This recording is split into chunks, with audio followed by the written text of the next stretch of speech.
ভালো কথা বলতে গেলেও চিৎকার করে।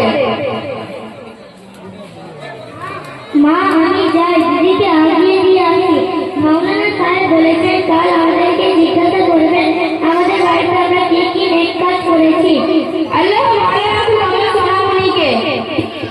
কি রেসপেক্ট দাঁড়া তো পড়া হচ্ছে। আরে আইটাও তো দিন দিন দাদি হয়ে যাচ্ছে। Mummy we are so lucky you had two grandmother.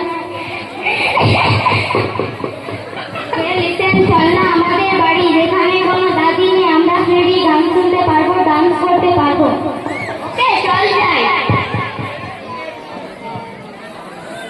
Mummy mummy we are going to Ninasam, by.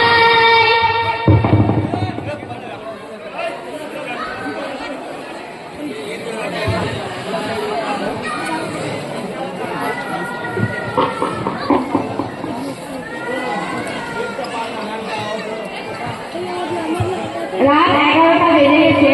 মাইমুনার আপু আম্মু চিন্তার সাথে মাইমুনার জন্য অপেক্ষা করছে, আর ওদিকে আয়ত তার বোনের জন্য চিন্তিত, তাই তার জন্য দোয়া করছে।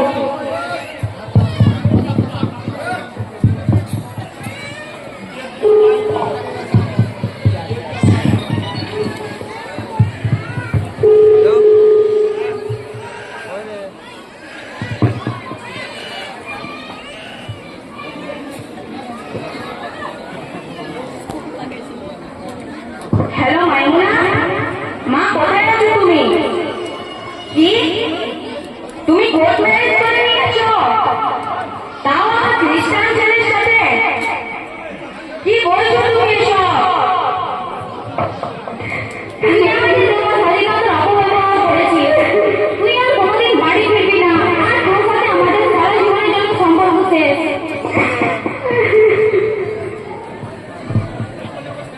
কি রে, কেউ মরে গেছে নাকি? না মা, মরে গেছে, ভালো হতো। তবে কি হয়েছে বল? মা আমাদের সবসময় বাড়িতে এসে গিয়েছে, মাইনা পালিয়ে বিয়ে করে নিয়েছে। এমন বলিস না বাবা, আমার কমজোরি সইতে পারবে না।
ভাবি ভাবি ভাবি ভাবি তো কোনো বেশ নেই। ভাইজানের সাথে জিজ্ঞাসা করে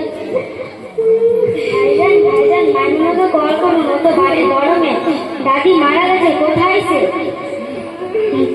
এটা শুনে মাইমুনার আব্বার মাথা ঘুরতে শুরু করে দিয়েছে এবং সে ভাবতে লাগলো আমি এখন মানুষকে কি জবাব দেব। আমার সম্মান তো মাটিতে মিশে গেল, আমি মানুষের সামনে কি করে মাথা উঁচু করে বাঁচবো? আমি আমার প্রতিপাদককে কি জবাব দিব? হায় আফসোস, হায় আফসোস। আমি যদি ইসলামিক শিক্ষা দিতাম, ইসলামী স্কুলে ভরে পড়তাম।